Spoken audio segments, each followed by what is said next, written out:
great job. Great job by Cam Waters. Fires it round the outside, and he's managed to actually clear Shane Van Gisbergen. So that was a beautiful start. Well done by Cam Waters. He was able to convert beautifully as we get it all underway. The first of 40 laps, cold tyres, blazing sunlight.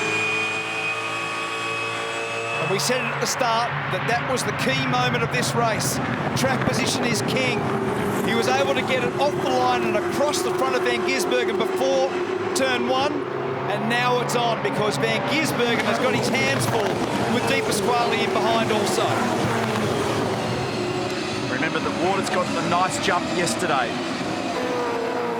Now, it's a cleaner run up to 3 and 4 on this first lap than we saw yesterday, where at one stage there were cars that were 2 and 3 wide. Freight train of supercars over the top of the hill. And this is so treacherous and so difficult to negotiate at this phase of the race. When you don't have the brake temps fully up, you don't have the tyre temps fully up, but you're compelled to not let places go, because if you do, trying to get them back is really hard work. And the tyre pressures are also low, so the cars bottom out more than they normally do. It'll take 2 or 3 laps for those temperatures and pressures to normalise. And here we go, we're on board now with Mostyn, who's trying to get a run on Will Davison. This is a critical part of the race because this was what hurt Chaz yesterday. Track position was the issue for him. He didn't qualify well enough, but he's in contention now. Watch this, 300k approach to the right-hander.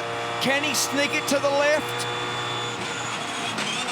He got a pretty good run out of the elbow. It just goes to show how evenly matched they are. There was nothing in those cars, despite the fact that he was getting the benefit of the draft down there. So that's what it looks like from outside. Here's the gap. It's about 0.6 of a second. Let's check out the order as they end lap 1 of 40. It's Cam Waters, Shane Van Gisbergen, Anton Di Pasquale in third position, then Will Davison, Chaz Mostert threatening at the moment from Mark Winterbottom, Jamie Whincup, Modest coming out of the direction change at the bottom of the chase. Now he goes hunting down the inside where it is dirty. Mostert has got to be very careful here because it can all go sideways very quickly. He does have the nose up here this time. Will gave him some space to be able to get it done if he can. He'll try to dive bomb down here, and does. But when you're tight on the approach, you're slow on the exit, so he'll also be a little bit vulnerable on the exit, Chaz Mostert. All but doing the same speed. Repco replay showing Shane Van Gisbergen with no space to the right of the number 97 Red Bull entry over the top of the hill, and they're all pushing maximum attack over there. They drop into that little gutter. How was Bryce forward actually gave it a scrape. And I'm hoping that nothing cruel happens out of this battle that we're seeing, because these top 4 cars, anyone can win. Have a look at the numbers. There is absolutely nothing. They're all 7.7s and 7.6s. The pace is extraordinary. They have 4 cars within 1.5 of a second in terms of their best lap so far of this race, in a 2-minute 5 lap. How they do that? Oh, Courtney's come unglued. Courtney's whacked the wall. So the cutting claims another victim.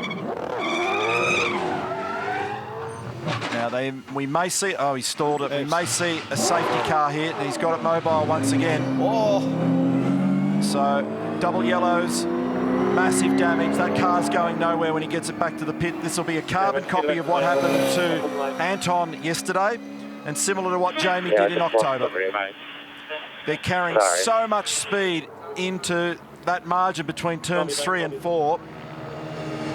Yeah. Do you want me to bring it in or just get it out of the way? Same deal. Oh, and that one wiped all around the outside wall. Here it is again. Ran wide in the marbles, and it's largely cosmetic, but there's no way you can race that car. Was it going in the fence before he fed it second gear? Was it already going in, or did that make it worse? I reckon he was past the crown. Yeah. So he was actually to the right of the white line. Not easy to say. Yeah. And there is Chaz. So Watch can for he the get out? ring. Can he do it? Lights it up in first gear. This is going to be close. Limiter off, and away he goes. And this is going to be super close at the end of the straight. So there was a bit of gamesmanship going on there, and they drop back in line astern. So Chaz will be like, I'm looking at the rear wing of that thing again, but it's still on. And Anton has to cover down here because he's got warm tyres, Chaz Mostert.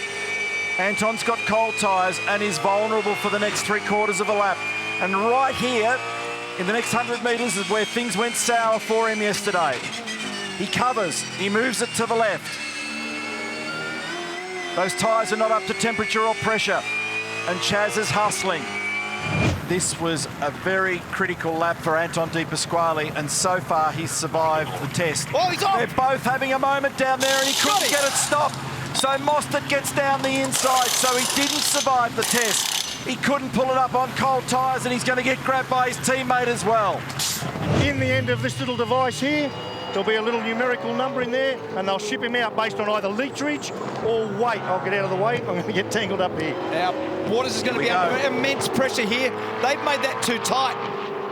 That's too tight. Here he comes. Van Gisbergen's got to run. He'll have warm tyres, and he'll outbrake him. He'll outbrake him. He'll be able to get across. He'll be able to get across and stop it, and he does. They made that too tight. You needed to put less fuel in to keep the track position. And it wasn't much. It was only 38 litres, plays 36 for Shane, so maybe half a second difference. Cam Waters got a bit of sprint car action going there, and he's well versed at that because he did it over summer, but that was a near miss. Well, it almost followed the front wheels. Watch this. So when it slides... And Brody Kostecki dived to the inside when it did look like it was going to work. 15 laps remain. Race number 2, the Repco Supercars Championship 2021, the Repco Mount Panorama 500. Our championship started this year, and so far the story of the weekend has been a victory for Shane Van Gisbergen on Saturday with 150 points, and he's currently on target to potentially do the same.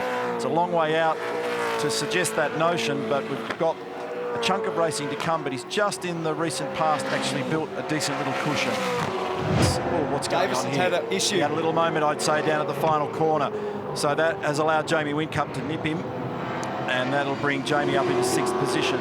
They're good mates, and Jamie will remind him of that mistake after the race. So they're guys that have raced each other a lot over the years. So you'll see here in behind, so that's in behind Mark Winterbottom. Off the road goes Davison, trying to get back on, and here comes Jamie. He moves it over, but Whincup's got enough momentum to get down the inside relatively easily, and they'll have a laugh and a chuckle later. It's pretty serious right now. On board, just have a look, listen. It just got away from him in the rear. Gee, you burned a lot of time. Onboard Repco replay shows Cam Waters just wagging the tail a bit at the top of the hill. Still a beautiful day up there. Not nearly as much cloud cover as I was trying to flog earlier in the day. So Jack LeBlanc out there is hurting, guys. They are having an issue with the cooling fan, not enough airflow coming through into the footwell. The temperature off the tunnel is actually burning Jack's foot, so he's hanging out there, but he's struggling. Yeah, that's not, I've not a been pleasant there. thing. That is not good. Cat in a hot tin roof. Cast your mind back to Adelaide at the commencement of the 2020 championship, and there was a suspension failure that meant that he came away pretty empty-handed from round 1 in Adelaide. Not the case in 2021. He opens his account very strongly. Final corner now for Shane Van Gisbergen. Lines it up towards the checkered flag, and it's 2 from 2 at Bathurst. Well done, Shane Van Gisbergen. There's Couchy. Red Bull Ampol Racing ready to greet him. 2nd placing goes to Cam Waters. 3rd placing to Chaz Mostert.